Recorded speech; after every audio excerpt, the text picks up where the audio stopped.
Hey everybody, this video is called The Cleansing of Skin Diseases, and tonight we're going to look at Leviticus chapter 14. We're about halfway through our study in the book of Leviticus, and we're going to look at the rituals that took place in the cleansing of lepers. So let's look at Leviticus chapter 14, verses 1 through 9 starting out.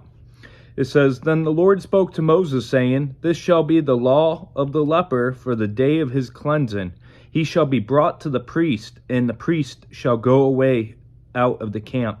And the priest shall examine him, and indeed, if the leprosy is healed in the leper, then the priest shall command to take for him who is cleansed 2 living and clean birds, cedar wood, scarlet, and hyssop. And the priest shall command that one of the birds be killed in an earthen vessel over running water. As for the living bird, he shall take it, the cedar wood and the scarlet and the hyssop, and dip them in the living bird in the blood of the bird that was killed over the running water. And he shall sprinkle it 7 times on him who is to be cleansed from the leprosy, and shall pronounce him clean, and shall let the living bird loose in an open field.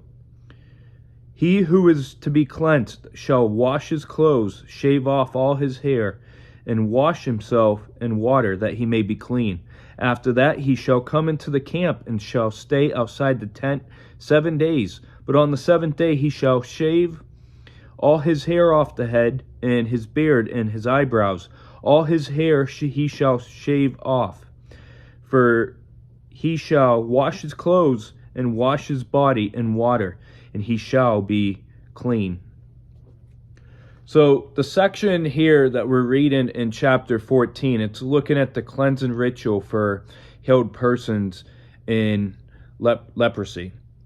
And in this cleansing ceremony, 1 bird was to be killed in an earthen vessel over running water, and its blood was to be applied to the living bird and to some cedar wood and scarlet fabric and hyssop. And using these things, the blood was sprinkled on the one who was cleansed from leprosy, and then the living bird was let go. And cedar, it was extremely resistant to disease and rot, so it had a very significant to that type of wood that was used. And after the sacrificial ceremony with the birds, the cleansed leper had to wash their clothes, and they had to shave off all their hair, we see. And they started all over as if they were a brand new baby. So it was like they were being made new. And the bundle of cedar and hyssop tied with scarlet included the living bird. And it was all dipped 7 times in the blood of the bird that was killed, that was mixed with water. And that simply symbolized purification. And the bird was then set free to symbolize the leper's release from quarantine. And this displays the importance of thorough cleansing and having the fellowship with God's people. In verse 10 through 20, it says, "And on the 8th day he shall take 2 male lambs without blemish, 1 ewe lamb of the first year without blemish, 3/10 of an ephah of fine flour mixed with oil as a grain offering, and 1 log of oil. Then the priest who makes him clean, he shall present the man who is to be made clean in those things before the Lord, at the door of the tabernacle of meeting. And the priest shall take 1 male lamb and offer it as a trespass offering, and the log of oil, and wave them as a wave offering before the Lord. Then he shall kill the lamb in the place where he kills the sin offering and the burnt offering, in a holy place. As for the sin offering is the priest, so is the trespass offering, it is most holy. The priest shall take some of the blood of the trespass offering, and the priest shall put it on the tip of the right ear of him who is to be cleansed, on the thumb of his right hand, and on the big toe of his right foot. And the priest shall take some of the log of oil and pour it into the palm of his own left hand. Then the priest shall dip his right finger in the oil that is in his left hand, and shall sprinkle some of the oil with his finger 7 times before the Lord. And of the rest of the oil in his hand, the priest shall put some of the tip of the right ear of him who is to be cleansed, on the thumb of the right hand, and on the big toe of his right foot, on the blood of the trespass offering. The rest of the oil that is in the priest's hand he shall put on the head of him who is to be cleansed. So the priest shall make atonement for him before the Lord. Then the priest shall offer the sin offering and make atonement for him who is to be cleansed from his uncleanness. Afterward he shall kill the burnt offering. And the priest shall offer the burnt offering and the grain offering on the altar. So the priest shall make atonement for him, and he shall be clean. So as part of the leper's ceremony of cleansing ritual, trespass, the sin, and the burnt and grain offerings were called to be made here. And 1 log of oil was less than 1 pint in supply. And in completing the sacrifices for the cleansed leper, offerings were made on the 8th day, and the sacrificial blood was applied to the right ear, the right thumb, and the big right toe. And that was to simply sanctify and consecrate the cleansing leper. And this was the same way that the priest was consecrated with oil. And oil was also applied to the cleansed leper on his body. It was sprinkled and applied to his ear, his thumb, and the toe, just as the blood was oil on his head, and it was a symbolic gesture for the cleansing and healing. In verse 21 through 32, it says, "But if he is poor and cannot afford it, then he shall take 1 male lamb as a trespass offering to be waved, to make atonement for him, 1/10 of an ephah of fine flour mixed with oil as a grain offering, a log of oil, and 2 turtle doves or 2 young pigeons, such as he is able to afford. One shall be a sin offering, and the other as a burnt offering. He shall bring them to the priest on the 8th day for his cleansing, to the door of the tabernacle of meeting before the Lord. And the priest shall take the lamb of trespass offering and the log of oil, and the priest shall wave them as a wave offering before the Lord. Then he shall kill the lamb of the trespass offering, and the priest shall take some of the blood of the trespass offering and put it on the tip of the right ear of him who is to be cleansed, on the thumb of his right hand, and on the big toe of his right foot. And the priest shall pour some of the oil into the palm of his own left hand. Then the priest shall sprinkle with his right finger some of the oil that is in his left hand 7 times before the Lord. And the priest shall put some of the oil that is in his hand on the tip of the right ear of him who is to be cleansed, on the thumb of the right hand, and on the big toe of the right foot, on the place of the blood of the trespass offering. The rest of the oil that is in the priest's hand he shall put on the head of him who is to be cleansed, to make atonement for him before the Lord. And he shall offer 1 of the turtle doves or young pigeons, such as he can afford, such as he is able to afford, the one as a sin offering and the other as a burnt offering with the grain offering. So the priest shall make atonement for him who is to be cleansed before the Lord. And this is the law for one who had a leprous sore, who cannot afford the usual cleaning. So we see in these length of verses the provisions here that are listed for the poor to fulfill the ritual of a cleansed leper. In verses 33 through 42, it says, "And the Lord spoke to Moses and Aaron, saying, When you have come into the land of Canaan, which I give you as a possession, and I put the leprous plague in the house in the land of your possession, and he who owns the house comes and tells the priest, saying, It seems to me that there is some plague in the house, then the priest shall command that they empty the house before the priest goes into it and examine the plague, and all that is in the house may not be made unclean. And afterward the priest shall go in to examine the house, and he shall examine the plague, and indeed if the plague is on the walls of the house with ingrained streaks, greenish or reddish, which appear to be deep in the wall, then the priest shall go out of the house to the door of the house, and shut up the house 7 days. And the priest shall come again on the 7th day, and look, indeed, if the plague has spread on the walls of the house, then the priest shall command that they take away the stones in which is the plague, and they shall cast them into an unclean place outside the city. And he shall cause the house to be scraped inside all around, and the dust they shall scrape off, they shall pour out in the unclean place outside the city. Then they shall take other stones and put them in place of those stones, and he shall take other mortar and plaster the house.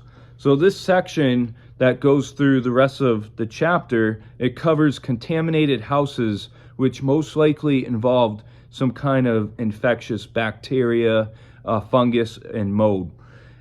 And God's sovereign hand is acknowledged here in verse 34, where it says, when you have come into the land of Canaan, which I give you as a possession, and I put the leprous plague in a house in the land of your possession. So we see that God is the one that puts those diseases there in Canaan, as he's going to give that land to his chosen people, the Israelites, in Exodus chapter 4, verse 11, and Deuteronomy 32, verse 29.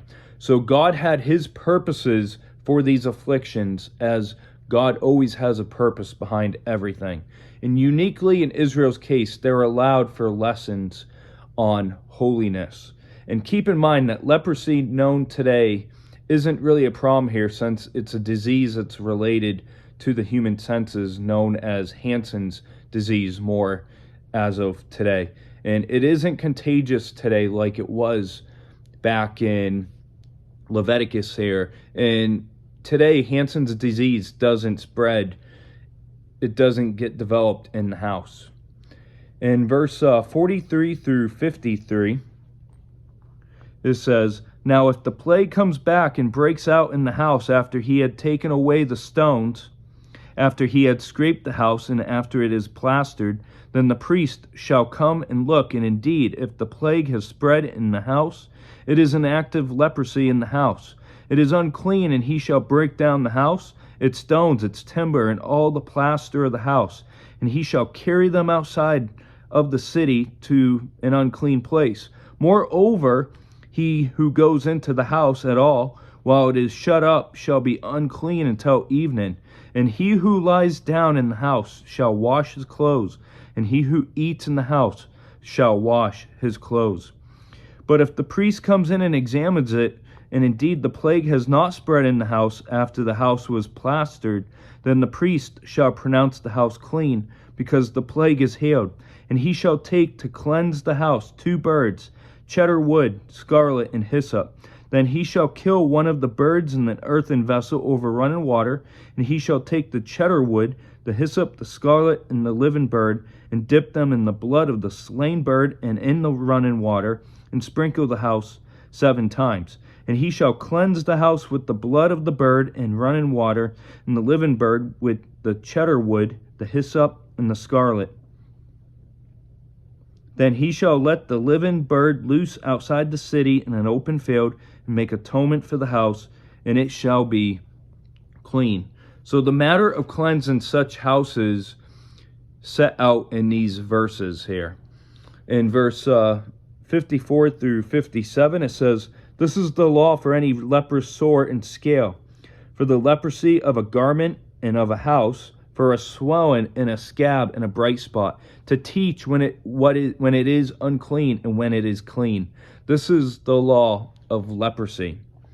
So the priest needed instruction in identifying and prescribing the course for the disease, such as described here in Leviticus chapter 14.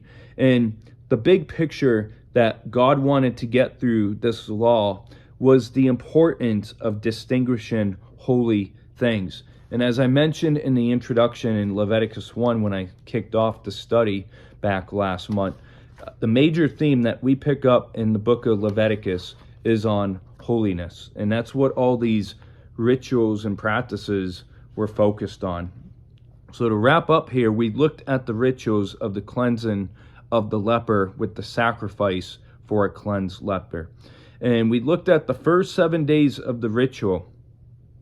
And we can get a spiritual application here to the New Testament of Jesus' death. And cheddar is believed to be symbolic toward Jesus' death as the wood that was used for the cross. And some believe that Jesus was crucified on a cross that was made out of cheddar wood. And hyssop is another big connection. In Psalm 51 verse 7, King David admitted that he was as bad as a leper when he said, "Purge me with hyssop." And I want to look at Matthew chapter 27. So Matthew chapter 27 verse 48.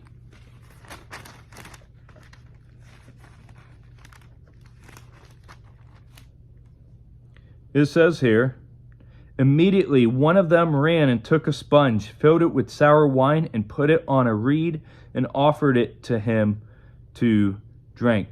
In some translations, the sponge is translated to hyssop. So Jesus was offered to drink from a hyssop branch on the cross. And the shaving of the hair and the beard and the eyebrows we can look at as symbolically pointing to the New Testament as one that is born again, that is completely made into a new creature. In 2 Corinthians 5:17, it says, "Anyone who belongs to Christ has become a new person." So with the shaving of the hair and the beard and the eyebrows, it was to make as if one was new. And old life is gone and new life has begun. And we looked at what was to take place on the 8th day. We looked at the use of the oil and how one should think how leprosy is a picture of sin. And let's look at Luke chapter 5, verse 12 through 14.